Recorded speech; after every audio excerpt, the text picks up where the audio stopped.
Hey everyone, and welcome to today's story and analysis. I'm absolutely thrilled you're here with us. Today, we're taking a trip way back in time. We're heading straight into the legendary royal court of King Krishnadevaraya to dig into a really classic piece of historical folklore. We're going to be looking at a super witty tale featuring his absolute smartest advisor, Tenali Rama, and get this, a really weird prop, 30 chickens. But look, this isn't just some simple bedtime story, okay? We're going to decode some seriously profound lessons hidden inside this whole thing. Stuff about human psychology, jealousy, and what fairness actually means in the real world. So let's jump right into this and see what kind of timeless wisdom we can uncover. So think about this for a second. Is someone who eats more always a thief? Like, does consuming a larger chunk of the resources automatically mean someone's being corrupt or, just greedy? On the surface, if you're looking at things purely through the lens of exact equal division, it might seem a little sketchy, right? Honestly, it sounds like kind of an absurd question to even ask. But I really want you to keep this specific question right in the back of your mind as we go. It's the absolute core of the conflict we're unpacking today. And actually, it's the exact accusation that kicks off our entire historical narrative. All right, let's set the stage with Section 1, the courtier's jealousy. So to really get how this whole question even came up, let's paint a picture of our opening scene. Just imagine this grand, totally opulent royal court. You've got King Krishnadevaraya sitting right there on his throne, totally surrounded by his advisors. And lately, the king has noticed something a bit different about his favorite, absolute cleverest advisor, Tenali Rama. Tenali has been looking, well, exceptionally healthy, fit, and honestly, maybe just a little bit more well-fed than usual. Now, human nature being exactly what it is, success usually breeds a whole lot of resentment, right? The other courtiers in that room were intensely jealous of Tenali Rama's brain power and the fact that he was clearly the king's favorite. So what do? They decide to weaponize his healthy glow right against him. They literally step forward and declare, "Your Majesty, Tenali Rama misuses the allowance from the royal treasury. That is why he has become so plump." Think about that. They are taking a completely superficial, purely visual observation, just the fact that the guy looks physically larger or healthier, and instantly jumping to this totally malicious conclusion. They're formally accusing him of outright embezzlement and theft from the royal allowance. Essentially, they're claiming he's just sitting around gorging himself on stolen cash. Now, the king hears this incredibly serious accusation, and he decides to, test the waters a bit.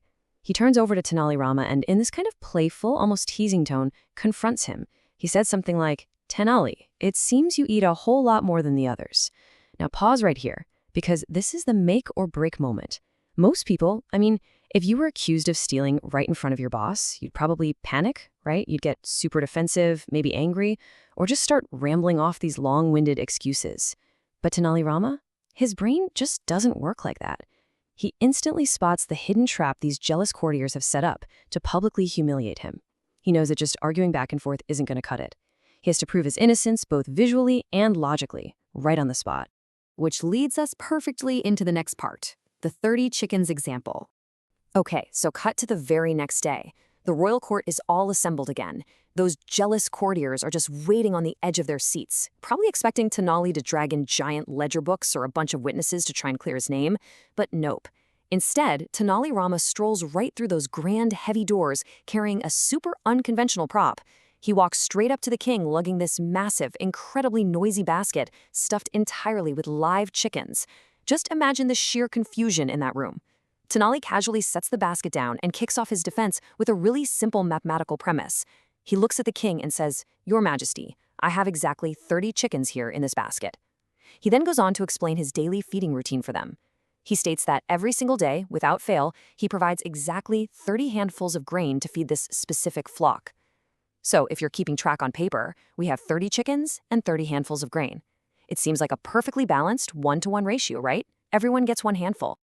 But wait for it, here comes the big twist in his data. Tenali Rama slows his pacing right down and drops this crucial little piece of info. He says that out of those 30 chickens, there is one specific bird that does not just eat one handful.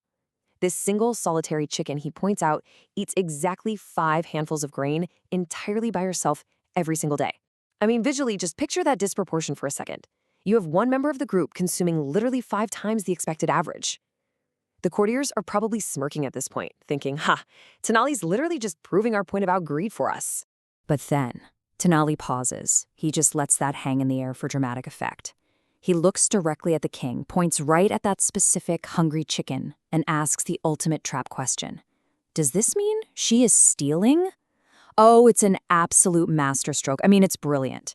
He takes the exact malicious logic the courtiers just tried to use against him, this whole idea that consuming more equals theft, and he projects it straight onto an innocent animal.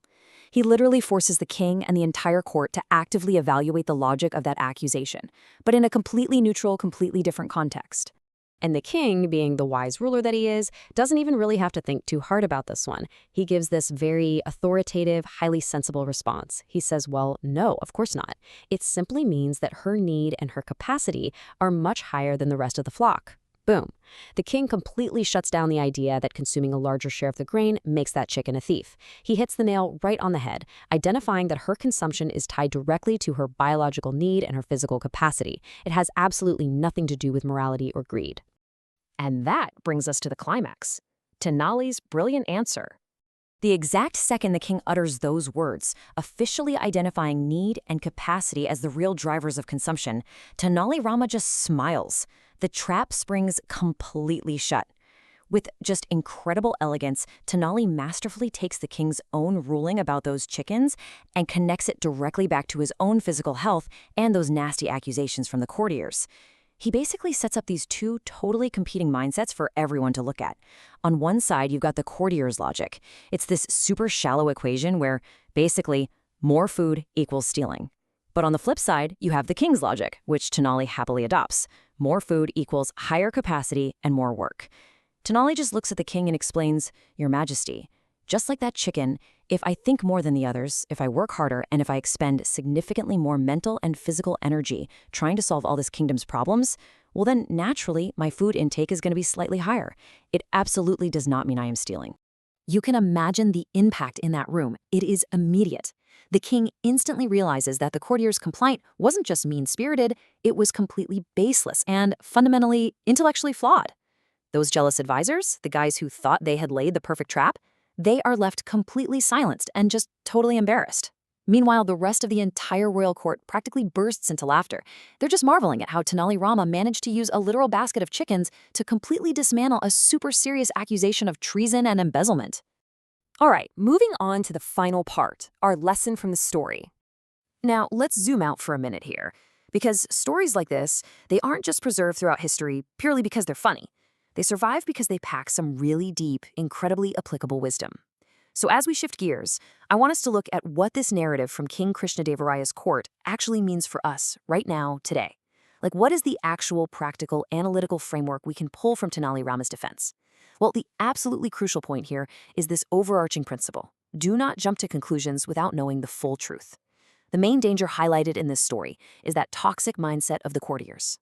They made these incredibly rapid, highly negative assumptions based purely on a surface-level observation. They saw the output, Tenali's health, but they totally ignored the input, his massive intellectual labor behind the scenes. And let's be real, we do this all the time in our own lives, don't we? Judging people's resources or the rewards they get without actually understanding the hidden, unseen work that's generating. So to avoid falling into that exact trap, the source material leaves us with three very distinct factors that we absolutely must evaluate. Number one is capacity. Basically, what is that individual actually capable of doing or processing? Number two is necessity. What does that specific individual actually require to function effectively at that super high level? And number three is circumstances. What is the totally unique environment, or what are the specific demands being placed upon that person? You see, equality doesn't just mean handing everyone the exact same identical handful of grain. True fairness means providing for their specific capacity, their necessity, and their unique circumstances. Which brings us right to our final thought for today. I really want to leave you with a direct challenge, something based squarely on Tenali Rama's wisdom.